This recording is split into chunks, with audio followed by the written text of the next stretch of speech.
Gloria a Dios. Dios le bendiga. Dios le guarde a todos mis hermanos de esta plataforma de Facebook. Gracias a Dios por que como cada lunes estamos en nuestro programa Viendo la Escritura, donde compartimos la palabra del Señor. Este programa hacemos para bendición y edificación del cuerpo de Cristo, de aquellas personas que van a ver de manera audiovisual esta transmisión. Que le habla y saluda a su hermano pastor Félix Ponel Pérez desde la República Dominicana. Estamos en Santo Domingo, capital de la República. Hoy, hermanos, tenemos un tema un poco interesante, porque nosotros, cada vez que analizamos la Biblia,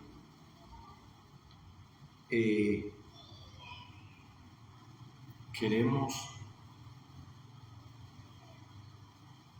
que usted sea bendecido. Y cuando analizamos la Biblia, encontramos enseñanza que Jesús enseñó a nuestro Maestro para que podamos aprender de la misma. Hoy tenemos un estudio que tiene que ver con una pregunta: ¿será este el hijo de David? Endemoniado, ciego y mudo. Para nosotros,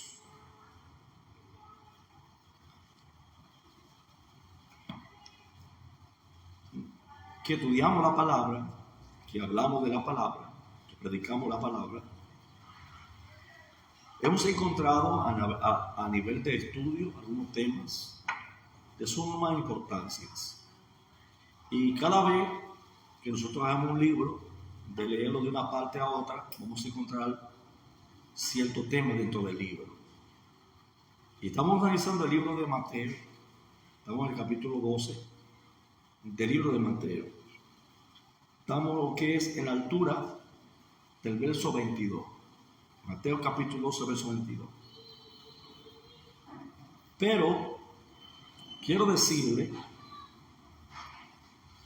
que los fariseos habían comenzado a oponerse a Jesús.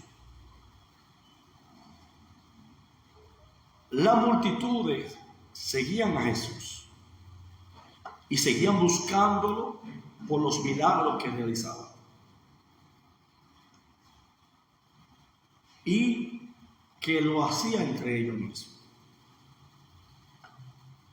Pero entre esa manifestación de milagro, ese mover de milagro,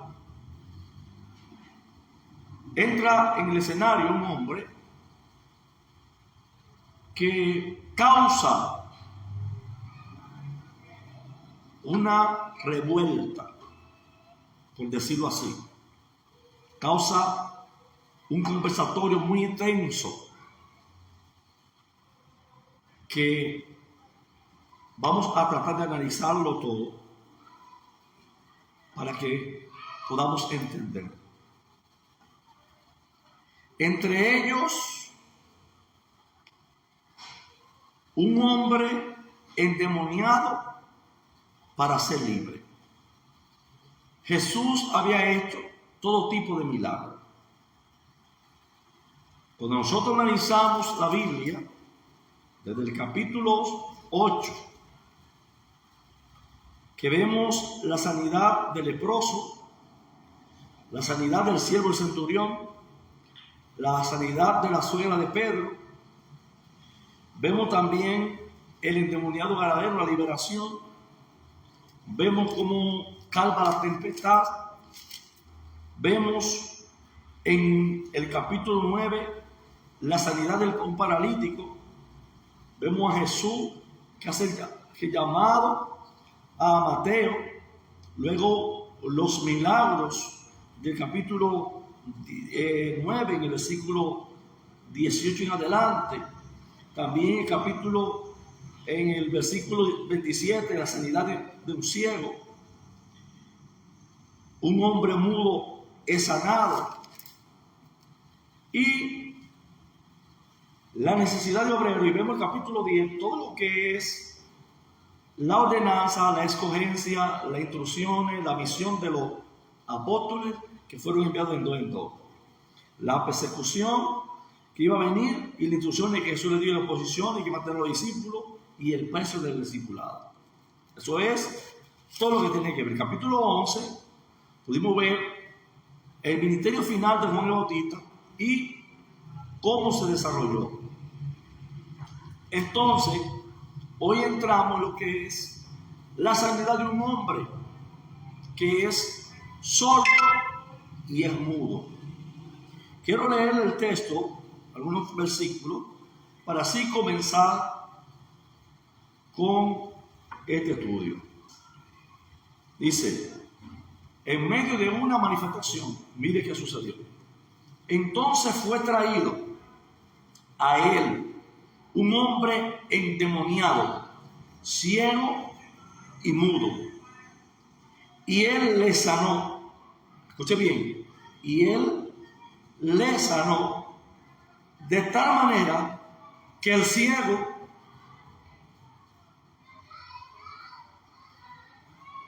y mudo hablaba y veía. Y toda la gente estaba atónita y decía, ¿será este aquel el hijo de David?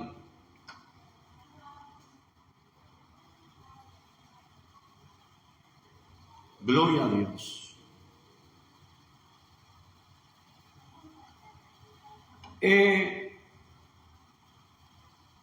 Vemos un hombre traído a Jesús en medio de una manifestación de milagro. Vemos a un hombre que no solamente está endemoniado, vemos a un hombre que es mudo y es sordo. No puede hablar, no puede escuchar.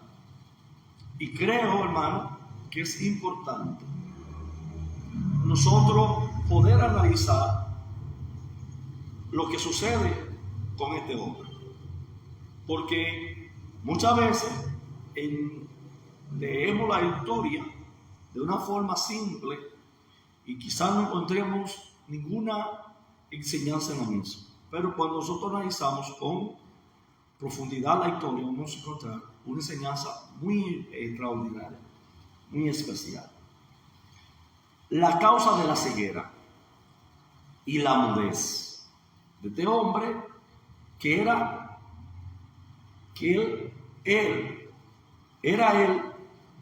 el demonio que lo tenía poseído. Al ser liberado, él pudo ver y pudo hablar. Esto es muy significativo, ya que en un sentido espiritual, la gente que está poseída pierde la capacidad de percibir la realidad y también la capacidad de expresarse bien, porque el demonio lo controla. Número uno, hemos encontrado personas que no son mudas y que no son sordas, pero sí encontramos que tienen dificultad para reconocer y entender la realidad que se encuentra. Porque los demonios suelen tomar control de la persona, ¿verdad? Suelen tomar control de la persona. Y muchas personas, muchos hasta tienen problemas de comunicación, de expresarse bien. Una forma, pueden tornarse agresivos, no saben hablar de una forma pasiva o educada, sino de una forma alborotada. ¿Por qué? Porque la posesión del espíritu que hay ahí, del demonio, que posee la persona, toma control de la persona. Y la persona no entiende la realidad y no percibe lo que es correcto y lo que es incorrecto por la posesión demoníaca que tiene. Entonces, esto que estamos viendo hoy, podemos vivirlo en tiempo hoy mismo. Esto que estamos viendo hoy a través del estudio, podemos vivirlo. Hay personas que son poseídas y no tienen la capacidad de la comunicación, ni tampoco de escuchar ni entender lo que usted se está diciendo, si es bueno o malo. Porque un espíritu que posee una persona toma control, lo controla, lo manipula y hace hacer cosas que no están, ¿verdad? Porque las realidades de él no puede percibir en lo que es malo y que es bueno por la condición de atadura que tiene. Este hombre es endemoniado, es mudo y es sordo. Es decir, el hombre no solamente tiene una posesión, sino que también es mudo, también es sordo. Pero el Señor lo sanó y fue liberado. Y al ser liberado, también recibió la sanidad, porque pudo volver a hablar y pudo volver a escuchar. El hombre tenía tres condiciones: una atadura espiritual. El habla, no podía hablar, y tenía sordera, no podía escuchar. Un problema, una gente que no habla, una gente que no escucha. Y eso se puede entender, porque tenemos personas que son mudos. Algunos escuchan cositas, pero otros no entienden nada, a menos que no sea por señal que se le comunique la cosa. Es decir, hay deficiencia tanto en el habla como en el oír la cosa. Cuando Jesús sana a este hombre, es liberado, además de otros milagros que muchas veces mucha gente recibieron, comenzaron a llegar a la conclusión que Jesús era el Mesías. Es decir, el pueblo, al ver la manifestación de sanidad, de milagro, de ciertos milagros que se le acreditan a un Mesías, como la sanidad de un leproso, ¿verdad?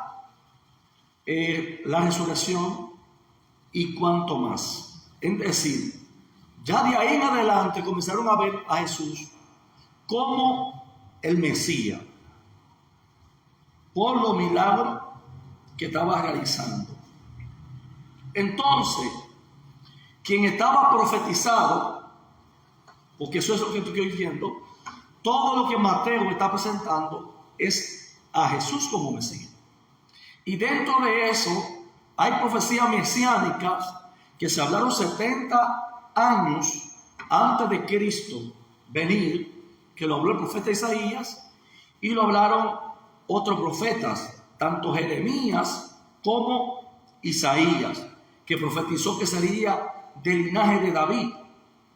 Y vamos a leer dos textos bíblicos. Gloria al Señor. Vamos a leer primero el libro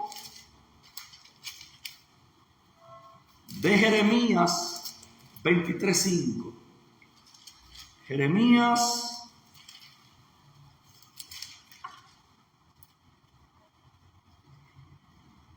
23:5 dice: y que vienen días, dice el Señor, en que levantaré a David renuevo justo, y reinará como rey, el cual será dichoso y hará juicio y justicia en la tierra.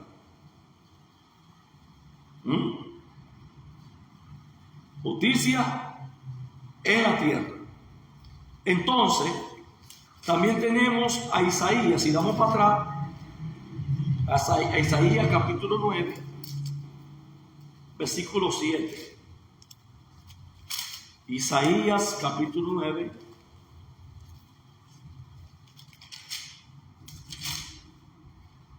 versículo 7. Dice lo siguiente: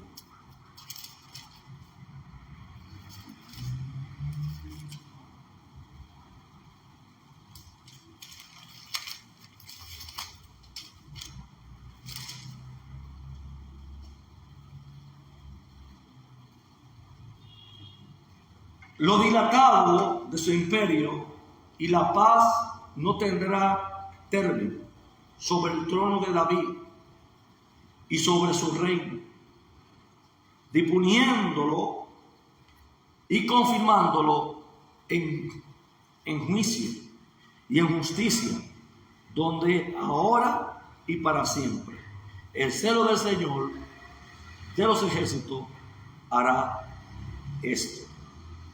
La última frase garantiza lo que el Señor ha prometido. Él lo hará. La primera parte de este versículo tiene referencia al hecho de que no habrá de inmediato la subrayación de la tierra en tiempo o en el momento, sino en el retorno del Señor, sino que el reinado del Mesías siempre aumentará más y más hasta lo último. Llegará el mundo. Es decir, aquí estamos hablando de la profecía que se le dio a David. Entonces, toda la gente estaba atónita por lo que había sucedido. Y toda la gente decía: ¿será este? ¿Será este aquel hijo de David? A los fariseos no les gustó esto, lo que la gente estaba opinando acerca de Jesús, porque ellos no lo aceptaban como el Mesías. Sin embargo, no podíamos negar los milagros, porque podían decir que no a lo que era la opinión o el comentario que el pueblo tenía acerca de Jesús como el Mesías. Pero los milagros ellos no lo podían negar, aunque de una forma intentaba taparlo, pero aún así no podían negar. Por lo tanto, buscaron desacreditar, explicando los hechos de otra manera. Como no pudieron, porque era muy visible los milagros.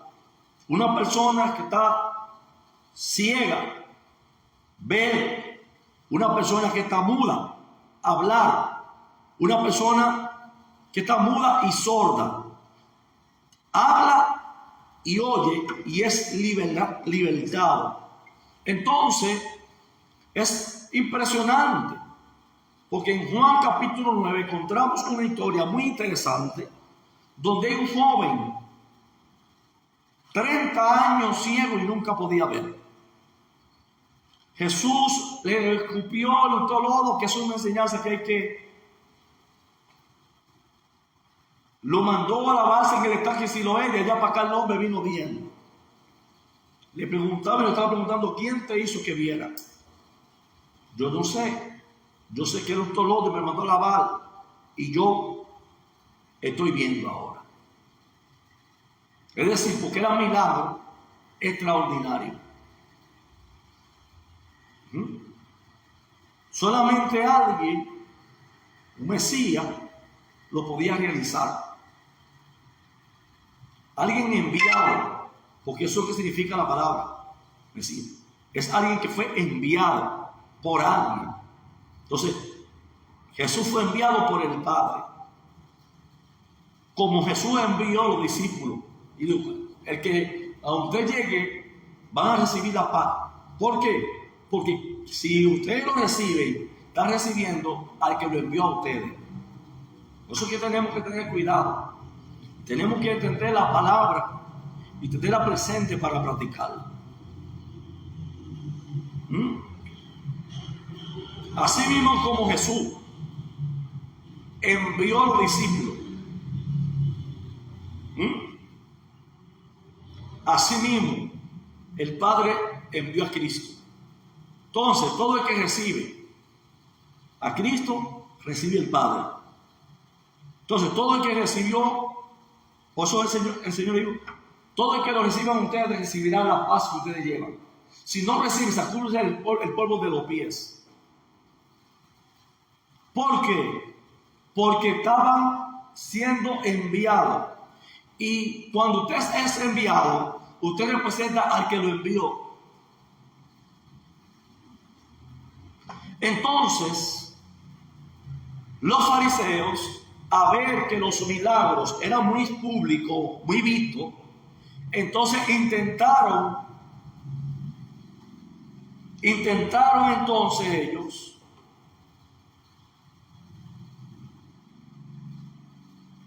desacreditar los milagros que Jesús hacía. ¿De qué manera? Vamos a leer el texto. Versículo 23 y 24 dice: y la gente estaba atónita y decían: ¿será este aquel hijo de David?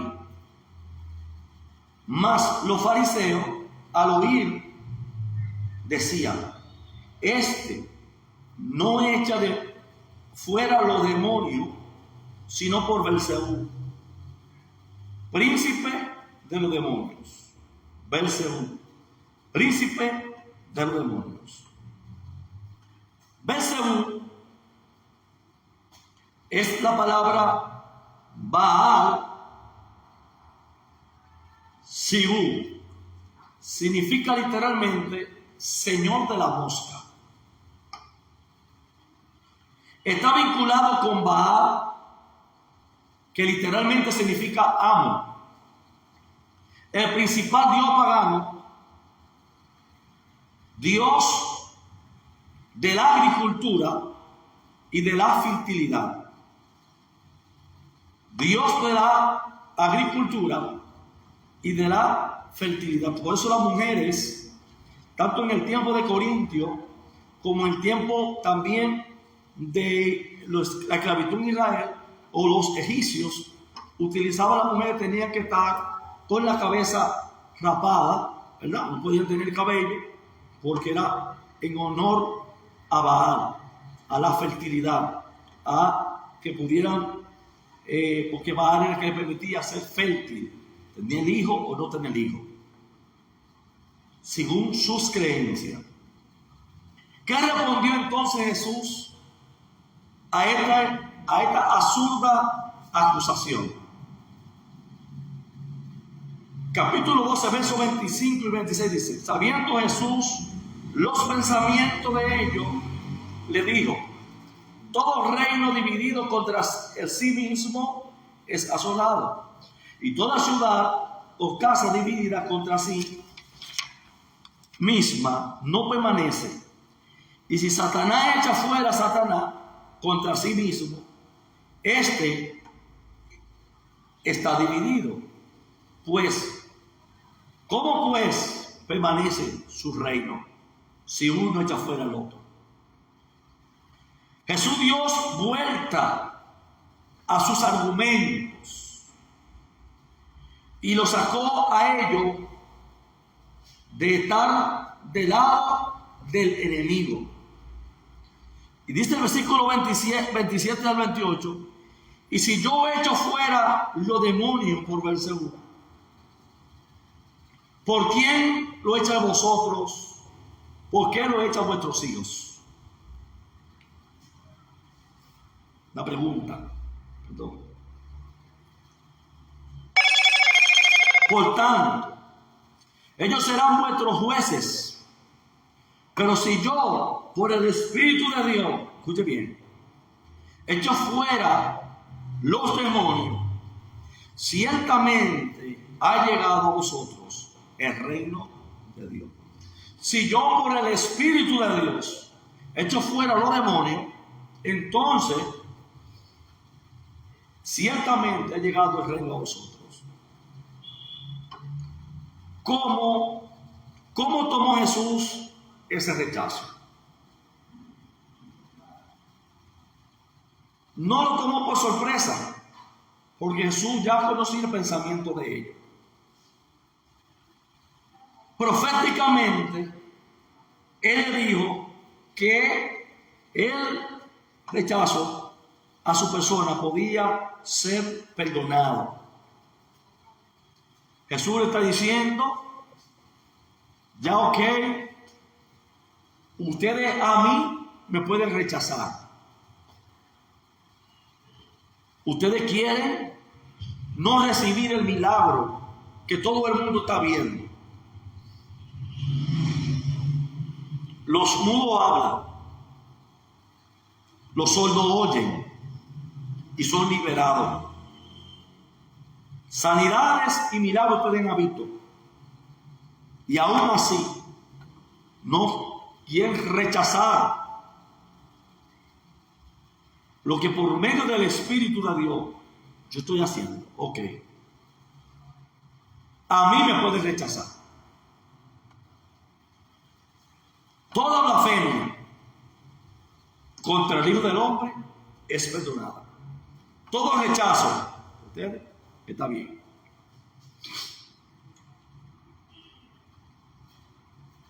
Versos 31 y 32 dice, por tanto os digo, todo pecado, escuche bien, todo pecado y blasfemia será perdonada a los hombres, mas la blasfemia contra el Espíritu Santo no le será perdonada. Escuche bien.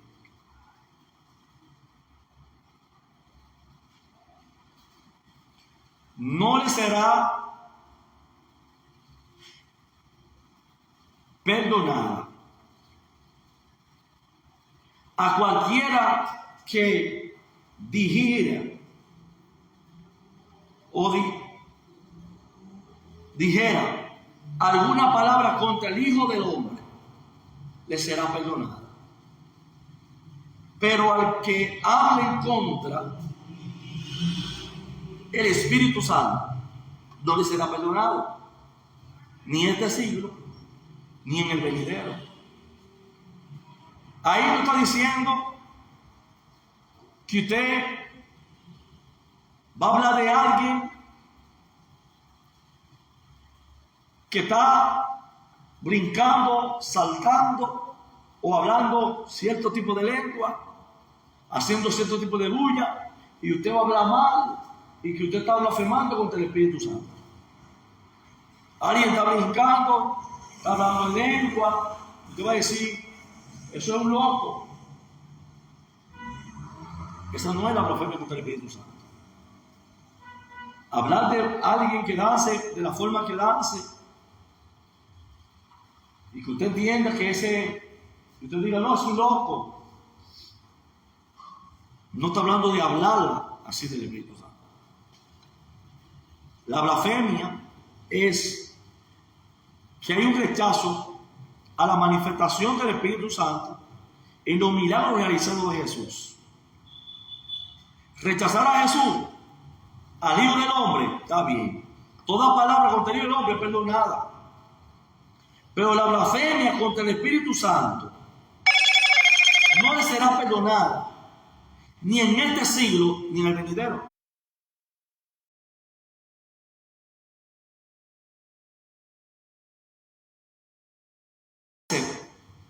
Que sea solamente hablar mal, del Espíritu Santo. ¿Por qué? Porque el Espíritu Santo, usted puede hablar algo mal y arrepentirse, y usted puede alcanzar perdón. No, lo que se está hablando es de rechazo, porque rechazar al Espíritu Santo es rechazar al que envió al Espíritu Santo.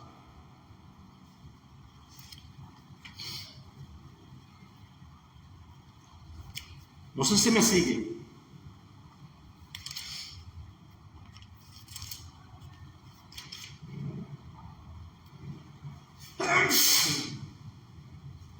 Perdón.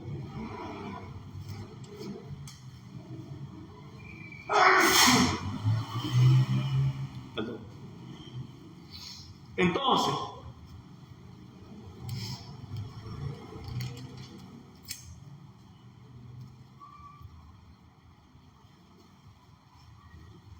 vamos a ver.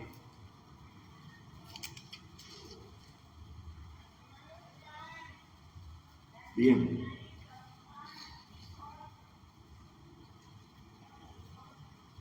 Cuando nosotros rechazamos al Espíritu Santo, no creemos en su manifestación.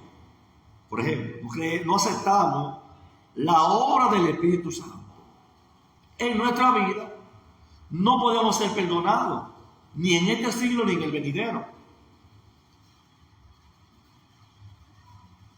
Porque rechazar el Espíritu Santo, ¿verdad? No aceptar la obra del Espíritu Santo es también no aceptar a Dios que envió el Espíritu Santo. ¿Se entiende? Porque dice que no será perdonado ni en este siglo ni en el venidero. Entonces, ¿cuál es la blasfemia del Espíritu Santo? ¿Es hablar mal? No. Es el rechazo del Espíritu Santo que hace una obra en el ser humano de convencimiento de pecado, de justicia, porque todo lo que Jesús está realizando es por medio del Espíritu Santo. Y si el Espíritu Santo está y ha hecho esta cosa en vosotros, dice Jesús, entonces el reino de Dios se ha llegado. Entonces, ¿quién envía al Espíritu Santo? Si nosotros rechazamos, si no aceptamos la obra del Espíritu Santo, tampoco aceptamos a Dios. ¿Por qué? Vamos a ver qué dice la Biblia en Juan 14, versículo 16. Dice lo siguiente: y yo rogaré al Padre, y os dará otro consolador. Escuche bien. Otro consolador, para que esté con vosotros para siempre. ¿Qué significa consolador? La palabra paracleto en griego, que quiere decir uno llamado a tu lado, uno llamado al lado del otro para ayudar. ¿Verdad que sí? Antes de la cruz, el Espíritu Santo solo podía ayudar a unas cuantas personas, y luego solo por un periodo de tiempo. Desde la cruz, Él vive en los corazones y vida de los creyentes, y lo que hace, y lo hace para siempre. El Espíritu de verdad, en griego dice el Espíritu de la verdad, que se refiere a la palabra de Dios en realidad. Él hace mucho más que simplemente supervisar el atributo de la verdad, como Cristo es la verdad. Juan capítulo 1, 1 de Juan 5, 6. Entonces, ¿qué nosotros tenemos? Rechazar a Jesús, no aceptar la obra del Espíritu Santo. Entonces, si usted no acepta la obra del Espíritu Santo, usted no acepta que el Espíritu Santo lo prepare para la redención, que lo lleve a toda verdad, a toda justicia. No constituye el Espíritu Santo de la promesa, fuiste sellado para el día de la redención. Entonces, no aceptar al Espíritu de Dios, no recibir al Espíritu de Dios, es la peor blasfemia que el ser humano puede hacer. Y no es perdonado ni en este siglo ni en el venidero. Porque a través de su obra es que podemos ser preparados para el encuentro. Y si recibimos el Espíritu de Dios, recibimos a quien envió el Espíritu de Dios.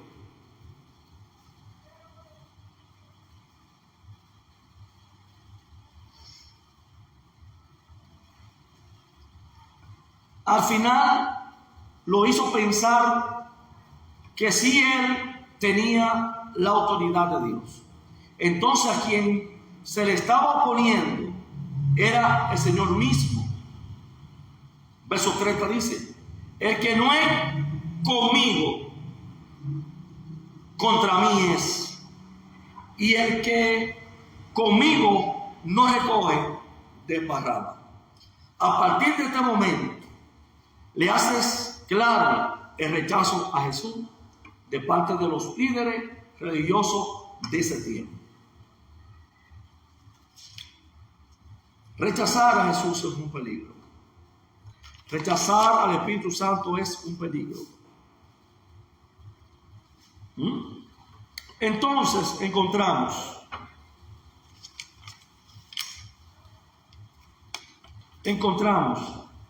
una explicación importante que Jesús nos da y nos enseña. Para los judíos, porque cubre el rechazo que muchos de ellos tuvieron hacia Jesús, porque no entendieron que Él era el Hijo de Dios. Ese fue el caso de Pablo también, quien perseguía a los cristianos creyendo que defendía la verdad. Asimismo, los religiosos también piensan y entienden que ellos están recibiendo, que están con la verdad y que ellos tienen la verdad y que estaban defendiendo una verdad. Sin embargo, estaban en un error, porque la verdad era Cristo y está frente a sus ojos y no pudieron revelar esa verdad, no pudieron percibir esa verdad. Por eso Jesús diciendo, muchos oyendo, porque oían sus enseñanzas, y muchos viendo no ven, porque aún viendo sus manifestaciones de milagros, sanidades, aún así no creían y rechazaron. Por eso vimos el sábado pasado las 3 maldiciones en los 3 lugares más visitados por Jesús: Corazín, Betsaida y Capernaum, en el capítulo 11. Entonces, Pablo entendía perfectamente esto, y por esto explica en Romanos 11 diciendo lo siguiente: el Señor permitió que muchos judíos no reconocieran al Mesías por un tiempo para que la salvación también llegara a los gentiles. Romanos 11 verso 8. Como está escrito, Dios espíritu de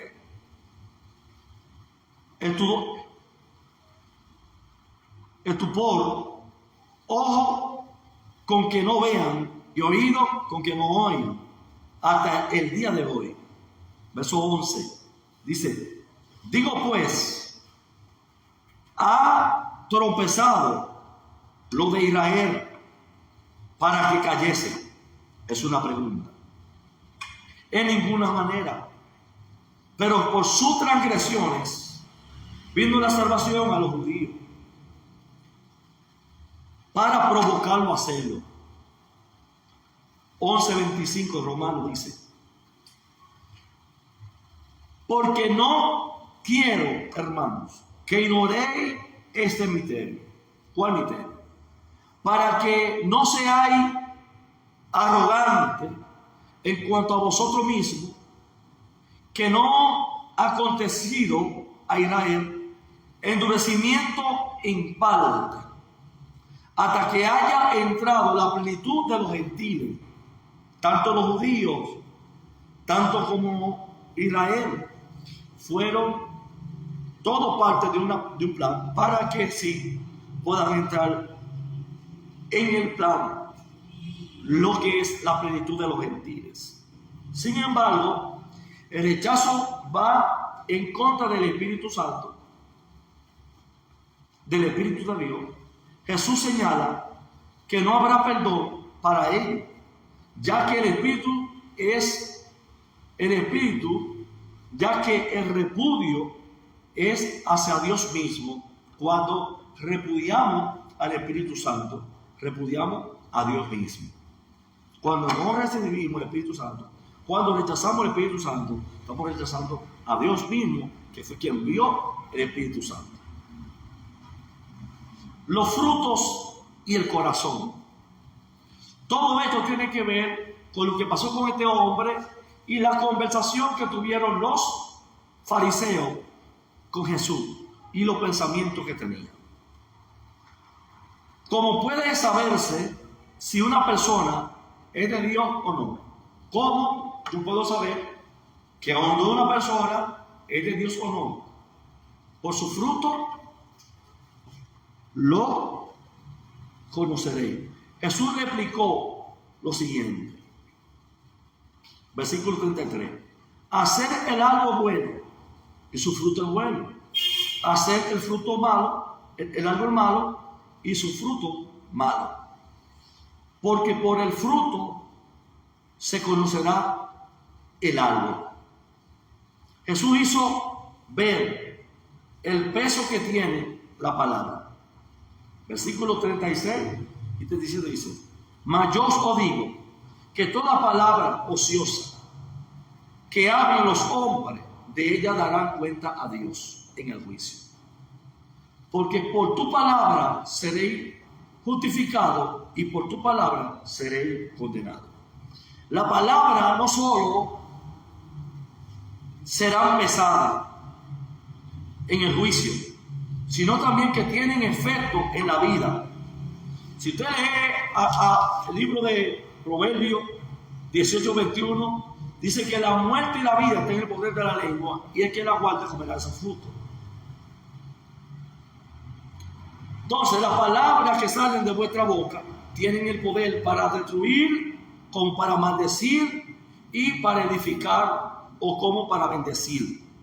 Por eso, si usted lee también Santiago capítulo 3, versos 2 al 12, y si usted lee Proverbios capítulo 10, versos 19 al 21, se va a dar cuenta. Ahora miren lo que hacen esta gente. Piden sellar al maestro. Entonces respondieron algunos de los escribas y de los fariseos, diciendo: maestro, deseamos ver de ti señal. Ante sus ojos habían sanado al hombre de la mano seca y liberado al endemoniado, ciegos y mudos, además de muchos otros milagros que hacían.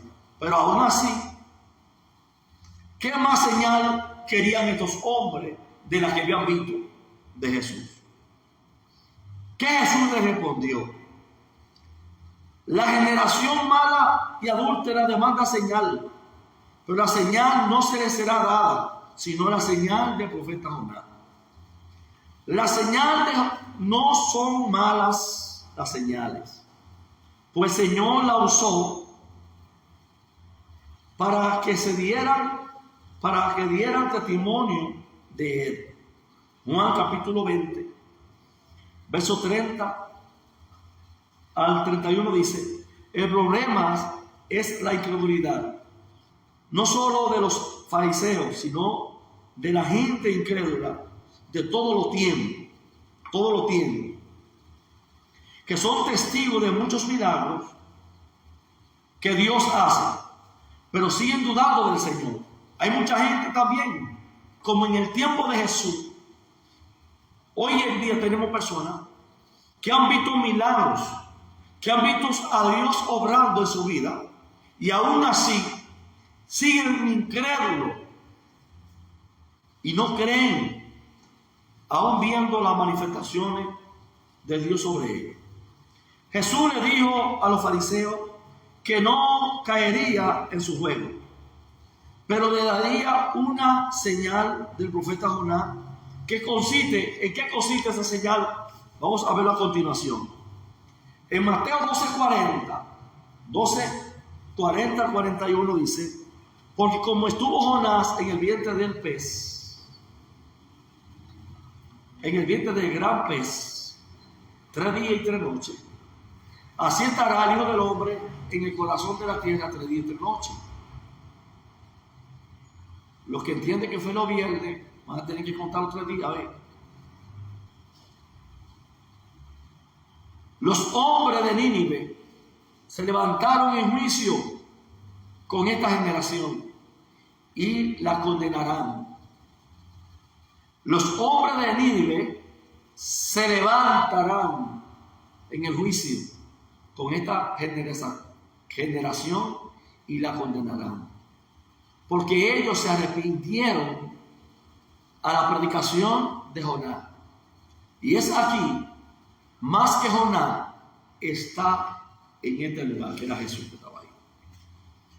Por otro lado, también le da el ejemplo de una mujer gentil que busca la sabiduría. La señal de Jonás se refiere a la muerte de Jesús y la resurrección al 3er día. Esa señal debió de sacudirlo y llevarlo a reconocer como el Mesías. Pero en lugar de esto, le hicieron la guerra, ocultando del público ese milagro. Jesús señaló la ironía de los gentiles de Nínive, que se arrepintieron al ver las señales de Dios. Sin embargo, esta gente no se arrepintieron, aún viendo la maravilla de Dios. Aún viendo la maravilla de Dios. Y si Dios levantara a Nínive en el juicio, ellos la condenarían. Pero Nínive se arrepintió.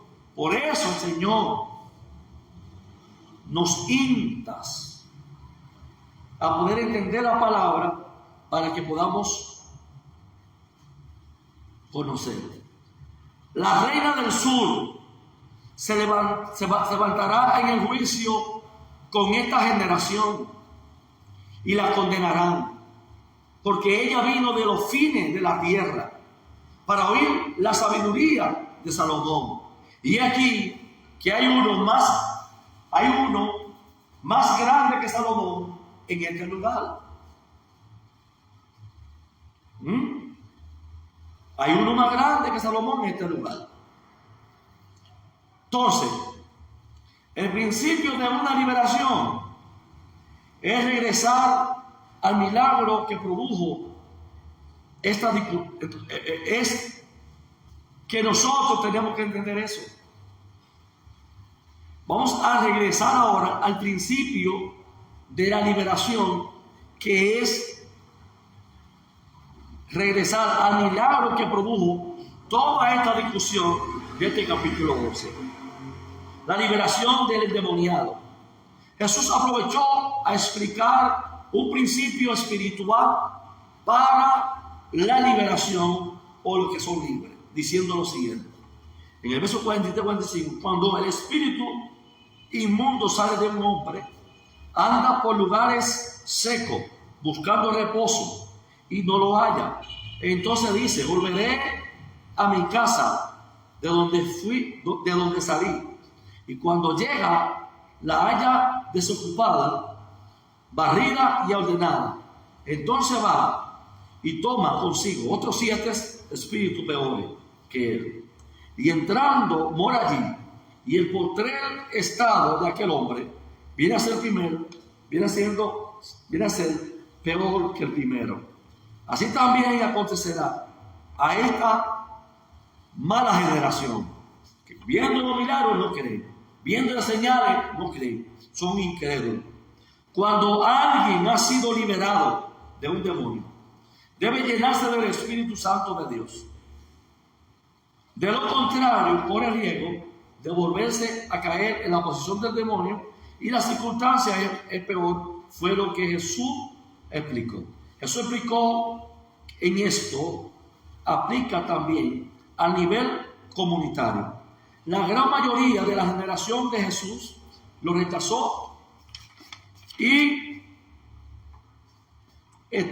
su estado fue peor que el anterior. Los que rechazaron a Jesús en el templo, en el 70 fue destruido el templo. 40 años más tarde, el templo fue destruido, quemado, y los judíos fueron dispersados, que lo que hoy se conoce como las diásporas.